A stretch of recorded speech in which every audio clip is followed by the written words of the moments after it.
ఎందుకయ్యా కామారెడ్డి డిక్లరేషన్లో మనం ఏమి సాధించినామని చెప్పేసి ఈ విజయోత్సవ సభ దీనివల్ల ఏం ఒరిగింది బీసీలకు?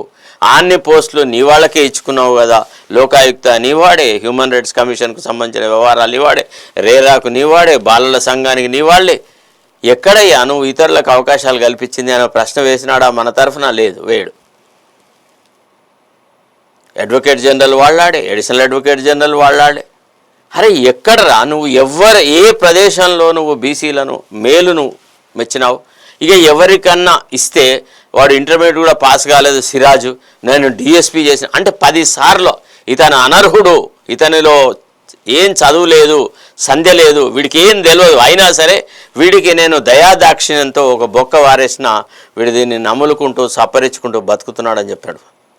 మేము చూసాం ఉస్మానియా యూనివర్సిటీ వైస్ ఛాన్సలర్ గురించి, కుమార్ గురించి మాట్లాడిన తీరు కానీ, ఇతరుల గురించి మాట్లాడుతున్న తీరు కానీ చూస్తే చాలా బాధాకరం. అంటే ప్రొఫెసర్ కాశీమును మేధా సంపత్తి పాయింట్ ఆఫ్ వ్యూ, లేకపోతే నాలెడ్జ్ పాయింట్ ఆఫ్ వ్యూ, అతని నిజాయితీతో పోరాట పటిమ ఉన్న వ్యక్తిగా ఆయన ఆర్ట్స్ కాలేజీ ప్రిన్సిపాల్ చేయలేదా? ఓన్లీ ఎస్సీ కాబట్టి రేవంత్ రెడ్డికి అనుకూలంగా మాట్లాడతాడనో, లేకపోతే అప్పుడప్పుడు రేవంత్ రెడ్డి గుణగానం చేస్తాడనో, లేకపోతే ఇంకొకసారి ఏదైనా చేస్తాడని ఆయనకి ఇచ్చావా? లేదా ఈయనకు పదవి ఇస్తే ఈయన సంతృప్తి పడి నన్ను మాత్రం తిట్టడు అనేటువంటి భ్రమలో ఇచ్చావా? ఇదేంటిదండి?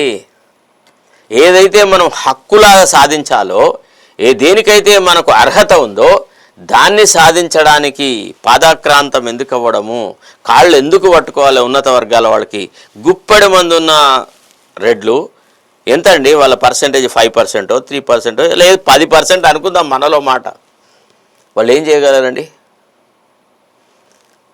అడవిలో ఉన్న ఒక 2-3 పులులకు వేల సంఖ్యలో ఉన్నటువంటి జంతువులైతే ఎట్లయితే బాధపడి ఉరుకుతున్నాయో, వాటి దౌర్జన్యాన్ని నుంచి పరిగెత్తుతున్నాయో, అట్లా బీసీ సంఘాల వాళ్ళు, బీసీ నాయకులు ఈనాడు ఈ 3-4 పులులను చూసి భయపడుతున్నారు. అట్లా కాదు. మీరు చూడండి నేషనల్ జియోగ్రఫికల్ ఛానల్లో అప్పుడప్పుడు సింహాల గుంపును, ఒక అడవి దున్నల గుంపు ఎదుర్కొంటుంది. ఒక్కొక్క సింహాన్ని చీల్చి చెండాడుతుంది, కింద పడేసి తొక్కుతాయి.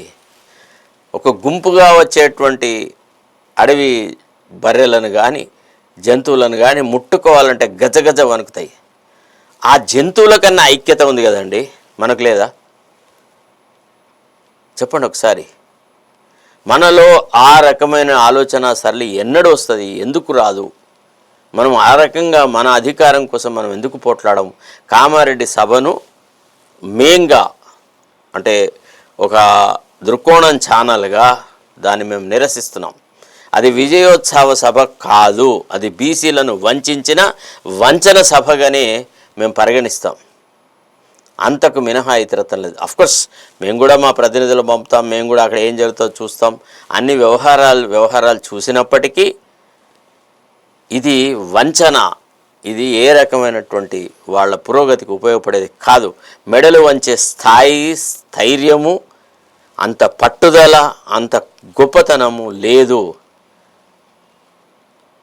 ఏమయ్యా, కౌరవ సామ్రాజ్యాన్ని ఉత్తరునితో గెలుస్తావా? ఉత్తరుడా గోవులను మరల్చేది. ఉత్తర గోగ్రహణం అని పేరే, కానీ ఉత్తరుడు గోవులను మరల్చలేదు. అట్టనే రేవంత్ రెడ్డి గోవులను మరల్చేటువంటి విజయుడు కాదు, సవ్యసాచి కాదు. రేవంత్ రెడ్డి కేవలము రాజకీయాలలో ఉత్తర ప్రగల్భాలు తప్ప ఇతరత్రం ఏం లేదు. మరి రేపు కామారెడ్డి సభలో చెప్తాడా మరి బీసీలకు మేము విద్యార్థులందరికీ లాభసాటిగా ఉండేటువంటి ఫీజు రీఎంబర్స్మెంట్ నిధులు ఇచ్చి విడుదల చేసి రేపు కామారెడ్డి సభకు పోమని? అప్పుడు ఒప్పుకుంటాం. లేదా మహిళలకు 2500 ఇస్తా అన్నావు కదా, దాంట్లో 70% బెనిఫిట్ అయ్యేది బీసీలకే కదా, అది డిక్లేర్ అయ్యాయి. పోనీ నిరుద్యోగ భృతి కూడా మేము బీసీలకే ఇస్తానని డిక్లేర్ అయ్యాయి. పోనీ చలో ఉన్నత కులాల వాళ్ళు వాళ్ళ సాగు వాళ్ళు చేస్తారు, అటనయ్యాయి. బహుళంగా ఉన్న ఏదో ఒక వాగ్దానం చెప్పి పోనీ బీసీలలో ఎంతమందికి పెళ్ళిళ్ళు అయ్యాయో అంతమందికి కాంగ్రెస్ ప్రభుత్వం వచ్చినప్పటి నుంచి పెళ్ళైన వాళ్ళందరికీ తులం బంగారం చొప్పున ఇస్తాం ప్రతి బీసీ కుటుంబాల్లో అని డిక్లేర్ చేస్తావా? చేయవు.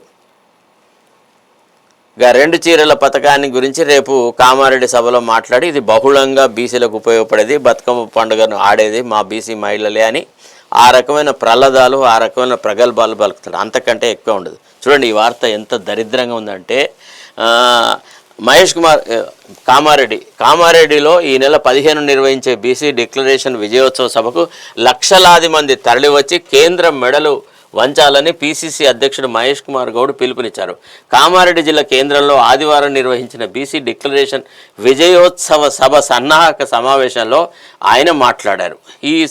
ఈ సభలో ఎవరైతే ఈ సన్నాహక సభలో ఉన్నారు కదా, ఈ మాట్లాడినారు కదా, చూడండి ఈ సభలో మాట్లాడింది ఎవరు? మహేష్ కుమార్ గౌడ్. నిన్ననే ఆయన కొడుకును పట్టుకొని పోయి ముఖ్యమంత్రిని కలిసినాడు. వాకాటి శ్రీహరి ఈయన తమ్ముడి భార్య, వీళ్ళంతా పంచాయతీలలో తర్వాత మండలాలలో కూడా నాయకత్వం వహించి మండలాధ్యక్షులై, పంచాయతీ మెంబర్లై, జడ్పీటీసీలై వెలుగుతున్నారు. ఇది ఈయన కుటుంబం అయిందా? ఇక పొన్నం ప్రభాకర్ ఏం చేసినాడు? ఆయన మంత్రి, ఆయన అన్నకేమో ఒక్కనాడు ఒక్క విషయం లోపల కాంగ్రెస్కు లీగల్గా ఒపీనియన్ ఇవ్వలేదు, ఒక యుద్ధం కాంగ్రెస్ తరఫున ఫైట్ ఇవ్వలేదు, కాంగ్రెస్ తరఫున పోరాటం చేసింది లేదు. కాంగ్రెస్ లీగల్ సెల్ అధ్యక్షుడిగా ఆయన నియామకానికి సకలంగా కృషి చేసేసి శ్రీధర్ బాబుతో కుమ్ముక్కై వ్యవహారం చేసినాడు. అయిందా? నెక్స్ట్ కొండా సురేఖ, ఈమెం కొట్లాడుతుంది? వచ్చే ఎన్నికల్లోనా నా బిడ్డకు టికెట్ ఇస్తారా ఇయ్యరా, మాకు 3 స్థానాలు కావాలి, 3 సీట్లు కావాలి వరంగల్ జిల్లా మాది, ఆ కోట మాది, ఆ గోడ అదంతా మాది అని కొట్లాడేట ఆమెది ఒక కుటుంబ పార్టీ. అయిందా? ఇక నెక్స్ట్ వచ్చేసేస్తే షబ్బీర్ అలీకి మరి ఎవరు లేడో ఏందో, ఇంకా ఎంత ముసలోడైనా కానీ ఏదో పోస్ట్ కోసమని ట్రై చేస్తున్నాడు. నెక్స్ట్ వచ్చేస్తే సీతక్క తన కొడుకు కోసమని ఎంత రాజకీయాలు చేస్తుంది, ఎట్లా ఎస్సీలను బీసీలను ఆమె నియోజకవర్గంలో వంచేస్తుంది అనేది మా పక్క నియోజకవర్గం మాకు పూర్తిగా సమాచారం ఉంది. ఆమె చేసేటువంటి వ్యవహారాలు దుర్మార్గపు రాజకీయాలు చేస్తూ ఉంది సీతక్క.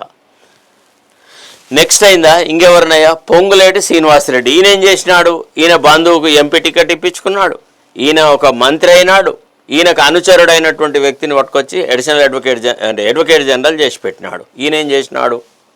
ఈయన కుటుంబాల వ్యవహారమైన, ఈయన బీసీ కాదు, బీసీ వ్యవహారాలతో ఈయనకు సంబంధం లేదు. పెట్టుబడి పెడతాడు కాబట్టి పూంచీపతి, పెట్టుబడి కోసమని కొన్ని డబ్బులు ఆడేడ దండుకునే ఉన్నాయి కదా, రెవెన్యూ వ్యవహారాలను చూస్తూ దండుకున్న డబ్బులు కొన్ని ఖర్చు పెట్టడానికి ఆయనను తీసుకెళ్ళినాడు. ఇక సుదర్శన్ రెడ్డి తదితరులు ఎప్పటి నుంచో మంత్రివర్గంలో ఎప్పుడు స్థానం వస్తుందా, ఇంకెప్పుడు ఇస్తావు రేవంత్ రెడ్డి, ఇస్తావా ఇయ్యవా, అసలు వస్తుందా రాదా, నాకు నేనైతే నీకు దాసుణ్ణి అని చెప్పుకునేవాడు సుదర్శన్ రెడ్డి.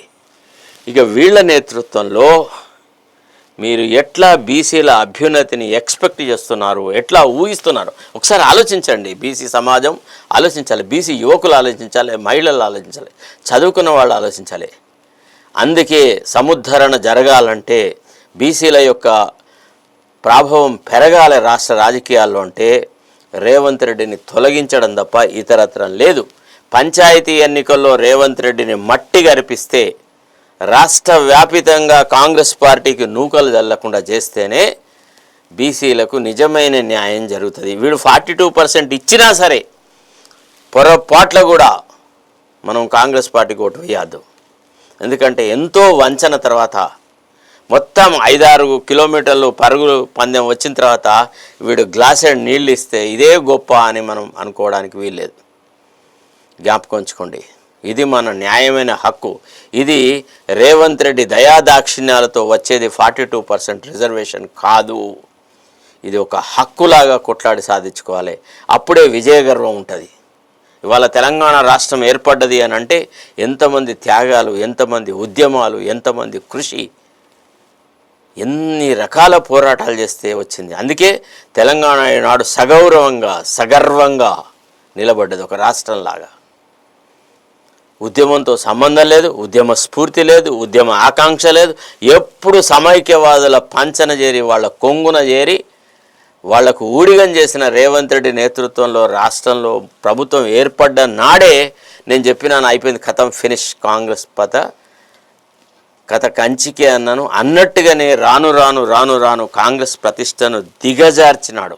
ఈనాడు గ్రామాలలో కాంగ్రెస్ పట్ల ఏమన్నా సానుభూతి ఉన్నదా ప్రజలలో? చెప్పండి. యూరియా రైతుల దగ్గరికి రేవంత్ రెడ్డి సెక్యూరిటీ లేకుండా పోయి మాట్లాడగలుగుతాడా?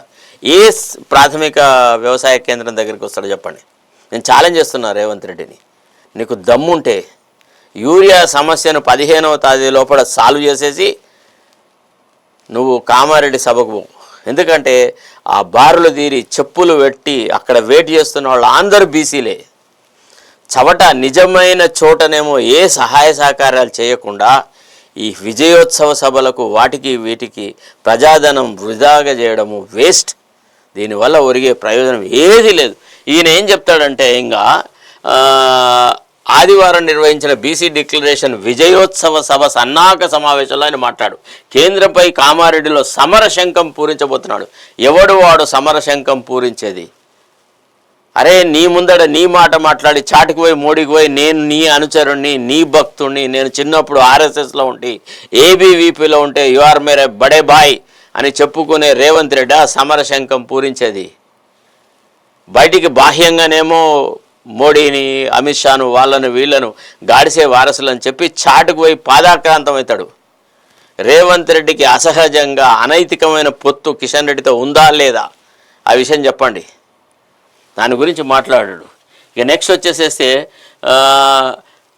కేంద్రంపై కామారెడ్డిలో సమరశంఖం పూరించబోతున్నాం. బీసీలకు స్థానిక సంస్థల ఎన్నికల్లో విద్యా ఉద్యోగాల్లో 42% రిజర్వేషన్లు కల్పించేందుకు ప్రభుత్వం ప్రవేశపెట్టిన బిల్లులు చట్టాలు కాకుండా భాజపా నాయకులు అడ్డుకుంటున్నారు. వారి భరతం పట్టడానికే కామారెడ్డి సభ నిర్వహిస్తున్నాం అన్నాడు. నేను మహేష్ కుమార్గా అడుగుతున్నాను, క్యాబినెట్లో 42% సాధించు. దానికైతే కేంద్రం అనుమతి అవసరం లేదు. రాహుల్ గాంధీ అయితే బీసీలకు జిస్సే హిస్సేదారే ఉతన భాగీదారి అది ఇది అని స్పీచ్లు ఇస్తా ఉన్నాడు కదా.